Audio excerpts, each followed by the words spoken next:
Hi, I'm Tom Zanton, and today I'm going to be talking to you about iron, specifically why plant-based diets are often too low in iron, and why I still think that humans are made to eat plant-based diets, and how we would have gotten that iron a long, long time ago. So, iron can be a problem for a lot of people. I think almost 2 billion people in the world are iron deficient. They have iron deficiency anemia. So this can be a problem for a lot of people. It can cause dizziness and fatigue, low energy. Um, so, not something that you want to have to deal with. And the question is, how would I think that humans are made to eat plant-based diets? So considering that people today have a harder time getting enough iron on a plant-based diet, how would people have gotten enough iron if they were living on plant-based diets a long time ago? And I actually think that it would have been pretty easy.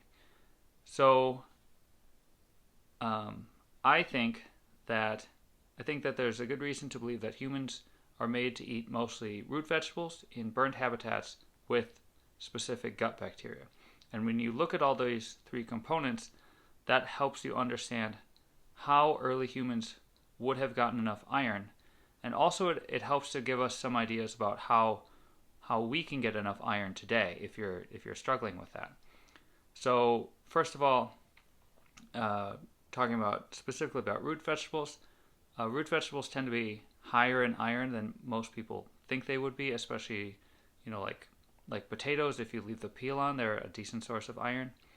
On top of that, root vegetables tend to be, a lot of them are a good source of vitamin C, and we know that if you pair iron with vitamin C, that improves your absorption of the iron.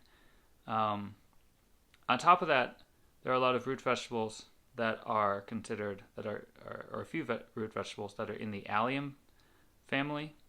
So those are garlic and onion, which people like to add to just about everything.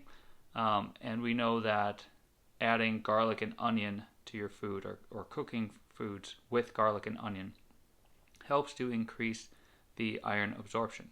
So that's just for root vegetables. Root vegetables. Oh, and the other thing is that root vegetables tend to, as a group, have much lower phytic acid content than, say, grains. So grains can have a lot of phytates, phytic acid, which can bind to certain minerals and prevent their absorption. But root vegetables as a group have very low contents of anti-nutrients like phytic acid. So the root vegetables, they have more iron than you think. They have vitamin C.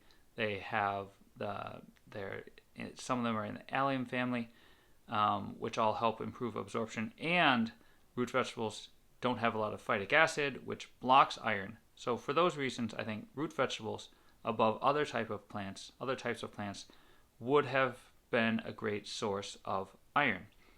On top of that, root vegetables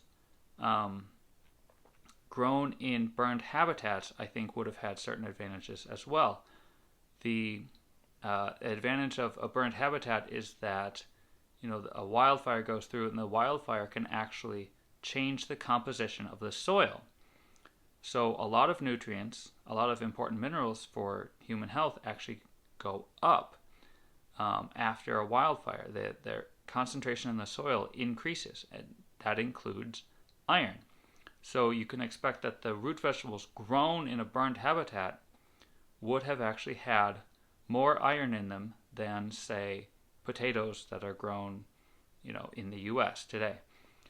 And then, so you combine those two pieces, the root vegetables plus the burned habitats, then you have the aspect of your gut bacteria. And if you have the right gut bacteria, and I think our gut bacteria are made to eat root vegetables, so if you're feeding root vegetables to your gut bacteria, then those gut bacteria can actually help you absorb the right amounts of these nutrients.